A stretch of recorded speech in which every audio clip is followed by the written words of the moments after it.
Right now, there are many different barriers that prevent individuals from getting involved in markets. Some of that is knowledge-based, some of it is structural. We feel to have representation among all segments of the global population, the ability to invest in markets as a way to grow and preserve wealth, it should be a fundamental right. Democratization is very simple. It is about retail investors engaging with capital markets. We need to make sure that democratization in the capital markets comes with some kind of a framework to allow proper access, proper transparency, and proper education.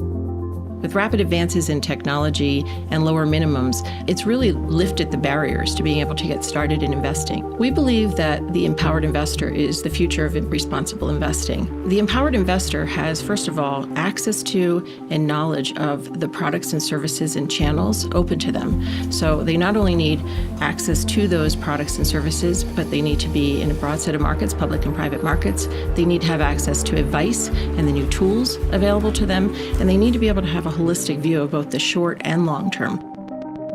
The more information you have, the better decisions you can make about your own financial well-being and portfolio. Talent and intellect are equally distributed. Opportunity is not, and it's incumbent upon all of us in our own ways to work to not only bridge, but close that gap. And the greatest way to do that is providing education and education around financial literacy early and often. We should start at a very early and elementary level by teaching students the basics of accounting, the basics of saving, the basics of investing, what it means to start a company, and how those companies play a role not only in their local, regional, or national, and in some cases, global economy.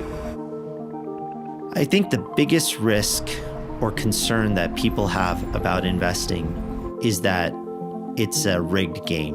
Ultimately, the biggest thing we get wrong is actually the biggest thing that we're addressing, which is this market fundamentally fair to all who participate?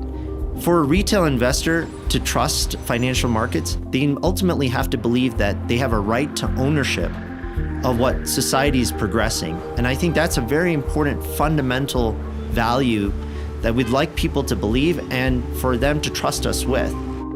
The current environment is really changing the way quite a lot of the retail investors are thinking about the market. All that will create some new uncertainty that some of our retail investors haven't been used to and do not necessarily know how to address in the different products they've invested. And for us, as market operators or a part of the ecosystem, our duty is to make sure that all those retail investors continue to trust the system, there is full transparency, and that we continue to educate everyone so that they are not worried about some of the short-term hiccups in their stock performance or in some of their investment, but that they continue to view their investment and their engagement with the capital markets with a medium to long-term view. If you have a combination of those pieces, as an individual, you're well situated to handle your financial resources and be an empowered investor and take that financial destiny into your own hands in a very constructive manner.